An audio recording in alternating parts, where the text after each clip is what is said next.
Balance ఇదే ఎవరోగానే title మాత్రం ఎఫ్బీలో ఆ అమ్మాయి చూసుకొని ఉంటారు ఇప్పుడు హ్యాపీగా. మీరు యాడ్ చేసుకున్నారు నేను లేదా? చేయలేదు.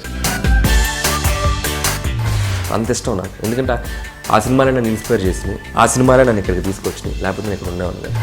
సో ఆ ఆపర్చునిటీ నాకు ఫస్ట్ సినిమా కళ్యాణ్ రామ్ ద్వారా, ఈ సినిమా తేజ్ ద్వారా.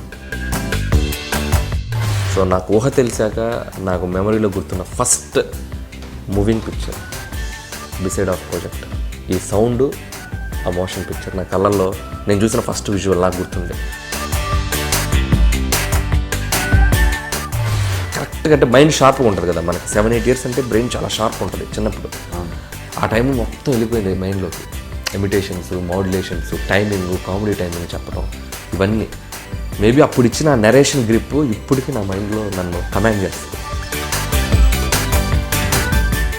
చాలా సర్ప్రైజ్లు ఉన్నాయండి. సర్ప్రైజ్ కాబట్టి దాన్ని చెప్పండి అదే చెప్పండి. నేను సగం దాకా వచ్చి ఆగిపోతున్నాను ప్రతి ఇంటర్వ్యూలో. నాకు చెప్పాలనుంది ఎగ్జైట్మెంట్, అర్రే రేపు రిలీజ్ కదా అని చెప్పి ఆగిపోతున్నాను. సినిమా అయిన తర్వాత మళ్ళీ ఇంకో interview అయితే మీరు సర్ప్రైజ్ కింద ఫీల్ అవ్వండి. అయినా వాళ్ళు ఒకటే నమ్మకం, వీడు ఏదో రోజు కొడతాడు.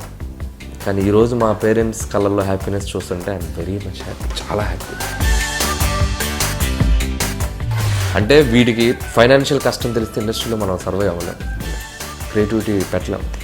ఆ కష్టం వీడికి తెలియకూడదని చెప్పి ఎవరికి తెలియకుండా ఒక కార్డు నా జేబులో పెట్టేస్తుంది. నేను నాకు తెలిసేది కదా, నేను వాడేసుకునేవాడిని. అమ్మాయికి ఏ కష్టం ఉందో కూడా నేను చూసుకునేవాడిని కదా. సో ఇంతమంది ఎమోషనల్ పెట్టుబడే ఈరోజు నా సక్సెస్.